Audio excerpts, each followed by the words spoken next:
이번에 체크해드릴 종목은 흥구석유라는 종목입니다. 국제유가 관련주로서 움직임을 보통 보여주게 되고요. 지정학적 리스크가 있을 때 시장이 주목을 받는 그런 종목이죠. 최근 트럼프 대통령 같은 경우가 되게 쌈딱 모드로 변했습니다. 베네수엘라 군사작전부터 시작해서 이란까지 군사작전을 할 수 있다라는 이야기가 나오고 있죠. 보통 트럼프 대통령이 이제 중동에 대해서 긴장감이 커졌을 때 주로 움직이는 게 유가 관련주거든요.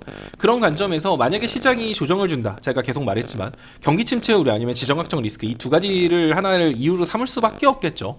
자, 그렇다라고 했을 때 지정학적 이유로 삼는다라고 하면 트럼프 대통령의 공격적인 행보 때문일 겁니다. 그럴 때 시장 빠질 때 올라갈 수 있는 종목군들도 여러분들이 계좌에 좀 어느 정도 준비를 해놓는 게 좋다라고 보고 있어요. 그런 관점에서 흥구석유 같은 경우도 현 시점에서 사실 메인으로 끌고 가기엔 다소 좀 아쉽지만 리스크 해지 차원이나 그러니까 내가 보험 든다라는 느낌으로 조금 계좌에 담아둬도 나쁘지 않을 그럴 종목이라고 보여지거든요. 일단은 흥구석유 같은 경우는 유가 관련주 같은 경우는 옛날부터 제가 이제 여러분들한테 많이 다뤘던 종목이기도 해요. 유가 관련주는 위에 갭자리 있으면 사실 그거 시기의 문제지 결국 메꾸는 흐름이 많이 나오거든요. 과거 유가 관련주 차트 보면 윗갭이든 아랫갭이든 아주 그냥 칼같이 메꾸는 그런 성격을 보여주게 됩니다. 자, 이때 만들었던 갭자리 같은 경우도 이때 막대 먹는 상승이 나오면서 깔끔하게 클리어했죠. 그리고 무너졌어요. 자, 그러면 이번에 지정학적 리스크, 트럼프 대통령이 이란을 진짜 공격한다라고 하면 그 이유를 가지고 이 갭자리 충분히 메꿀 수 있다라는 거예요. 그런 관점에서 이제 그렇게 트럼프 대통령이 이란을 공격했어. 그럼 시장이 멀쩡할까? 시장도 같이 빠지겠죠. 자, 그렇다라고 하면 시장 빠질 때 뭐라도 얻을 수 있는 종목이 있어야 될 거 아니야. 그런 느낌으로 흥구석유 지금부터 조금 준비해 놓는 거 나쁘지 않다라는 판단이고요. 자, 해당 종목 같은 경우는 최근에 480선 위로 올라갔습니다.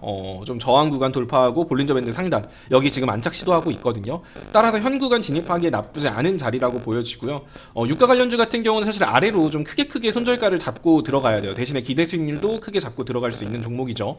일단 흥구석유는 아래로 한 10% 이렇게 손절가 잡으라 그러면 여러분 또 어차피 못할 거니까 일단 주봉상 121선 정도 아래로 마이너스 한 5.5%입니다. 12,700원 정도 라인인데 만약에 금요일 종가 기준으로 이 121선을 이탈하는 움직임이 나온다라고 한다면 일부 비중은 축소한다라고 생각하셔도 좋을 것 같아요.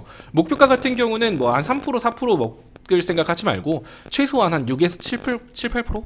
요 정도 기대 수익 잡고 여러분들이 계좌에 일부 담아놓기에 부담 없는 종목이니까 흥구석유 그런 관점으로 접근하시면 될 것 같고요. 흥구석유가 그런 식으로 움직인다라고 하면 만약에 흥구석유가 올라가죠?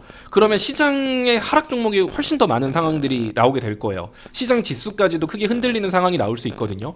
그럴 때 약세를 보일 만한 일반적인 대형 기술주 말고 약세를 보일 종목은 재건, 우크라이나 재건 이쪽이에요. 이쪽 같은 경우는 지정학적 리스크가 해소될 것 같은 분위기에 올라가는 종목이기 때문에 국제유가와 재건주는 좀 반대되는 움직임을 보인다라고 이해를 하셔도 좋아요. 그럼 재건주 같은 경우가 움직이는 상황이라는 건 지정학적 리스크가 해소 국면에 있다라는 소리인 만큼 시장 지수가 더 한 단계 위로 밸류업 될 수 있는 중요한 포인트가 되겠죠. 그래서 재건 관련주 같은 경우는 사실 지금 당장 막 어마어마하게 좋은 흐름을 보인다? 이거는 조금 그렇고 돌발 이슈로 한 번씩은 칠 수 있겠지만 재건주를 지금 당장 내가 열심히 사서 한 번에 조만간에 슈팅이 나오겠지 이런 느낌보다는 시장 빠질 수 있다라는 거 염두에 둔다라고 하면 재건주도 같이 빠집니다.